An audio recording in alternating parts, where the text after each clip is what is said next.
Okay, so I've been working a lot on my novel Echoes of Velithia, which, if you even recognize that, would be from the game I made a while back based on it. I was considering if I should be more open with the world building process, and I think that's a great idea. So here we are. I can't go over everything in one video or anytime soon. None of us have the time for that, probably.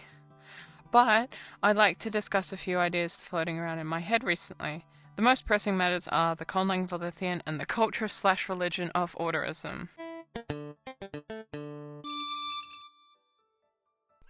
The other day I was doing something, probably just being bored, and thought of world speaking and whether people would add things to their name for that. Side note, since it seems important, world speaking is the magic system in Echoes of Velithia. It's a complex form of quantum mechanics and entropy controlled by conscious observation through training. Sounds complex, I get it. Anyway, it's powerful and also not very powerful at the same time. I'd love to go into more details, but I'll consider squeezing it into its own section, which I did not do. Anyway, I thought that the name thing was somewhat interesting, but I thought it was more Orderist than Lyranist. Lyranism is the original culture which Orderism is derived from, so I came up with an extension to that. First, I should explain the Velithian pronoun system as it stands. There are three main references: first person Ulra, second person Mer, and third person Tor, each with a more formal version. You can see them in the chart, and a plural with the suffix I. Also, to is used for everyone because why not? That's cool. Also, the Snavari, the species in Echoes of Velithia's Benetu, reproduced using plants. But that's a side quest of concerning proportion. Anyway, now I should explain the Orderist pursuit system and their permanent hierarchy. The 12 permanent are 12, wow, who could have guessed? Individuals who are semi-immortal and rule over life on Asai, also known as Utopia. Witness the 12, their names and their functions. Asa, permanent of balance. Sequela Rani, permanent of nature. Quirin, permanent of knowledge. Pivus, permanent of mind. Cedra, permanent of object. Taral, permanent of abstract. Ficus, permanent of spirit. Wister, permanent of connection. Lamesha, permanent of freedom. Numibello, permanent of body. Aviari, permanent of creation. Prusi, permanent of art. Now, you may be able to tell, this is in my script again, so happy side note, guys. You might be able to tell that all of the names are inspired by plants. So, above them is the Order, who has their own spot as ruler, but still not the highest. That would go to the Liberator. There are around 9 pursuits, but it's still growing and being trimmed for now. And in the new system, Orderists have decided that each person gets their own set of pronouns. This undoubtedly makes conversation so fun indeed. The universal Velithian pronouns, I'm going to go over again, is first person Ulra, with a formal of Ulran Dir and a plural of Ulra I. Second person Mer, formal of Mer Adai and plural of Mer I. Third person Tor, with a formal of Todol and a plural of Todol I. And now the big list, which I'm going to drink some water before I start saying, is the order-specific pronouns for artists. Ina Dai, Ina I.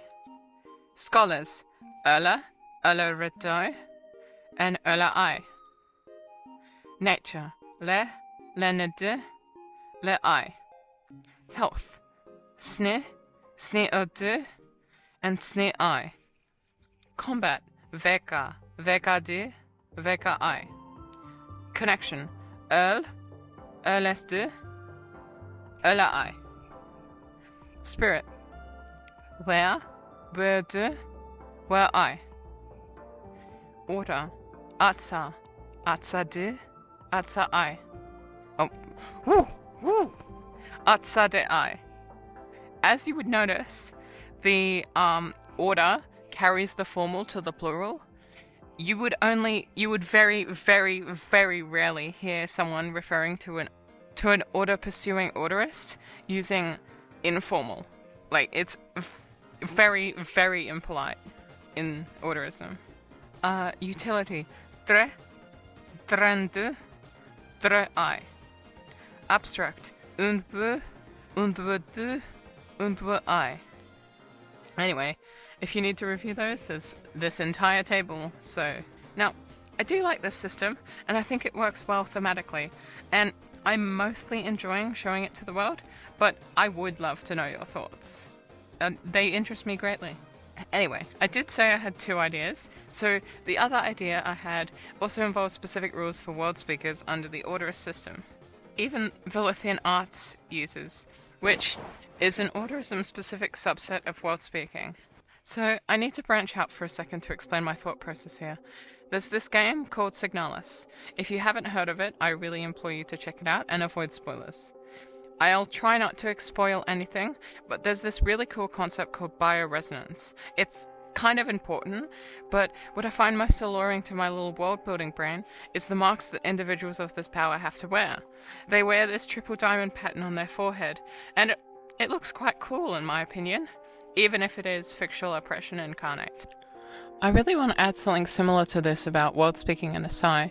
I've already got close to it with Pursuit. Each Pursuit has a specific dress code which plays into the topic of obfuscation and selective understanding. Scholars cover half their face because they see half the truth and half an interpretation, which is my paraphrase of what I actually wrote. Artists wear a mouth and nose mask because their method of communication is through art rather than speech. Thankfully, nothing in Orderism actually prevents them from speaking. It's more of a vibe sort of thing. Oh, and the art you're seeing here is from my most recent Game Jam submission, the Planting Festival. And Soul Seekers, which is kind of an intimidating name, but it's actually quite the opposite. These are the pursuit of spirit, and they spend their time to offer comfort and support to people. They don't hide anything, but they do draw attention to their eyes with these quote-unquote soul seeker marks, which kind of reminds me of Toki Pona now I think about it, but I do like how these look. Now that I've set precedent, I'm still thinking about what to add as a marker for a world speaker. To start with, abstractors, those with the pursuit of abstract, basically an orderist euphemism for Velithian artistry and world speaking. Their dress code requires a lot of colours, and they have a certain amount of their hair an unnatural colour, based on their ranking and colourful eyes, also with ranked prismatic quality. It would make sense to still stick to some mark on the forehead, maybe even the hand as well, to mark access to the quantum art. Here's some ideas I've had. There could also be changes to the mark under specific circumstances, but I am unsure if that's too chaotic. Whatever the mark would be, I'm sure it would be done with enough power that it couldn't be overridden by world speaking. Not easily, at least. Those are my thoughts today. Tell me if you like this sort of video, because I'm excited to talk about Echoes of Velithia if you are. I have so much. I'm even working on a comic of it right now, so, yeah, I'm gonna continue working on that. Thank you, humans and assorted species. See you another day.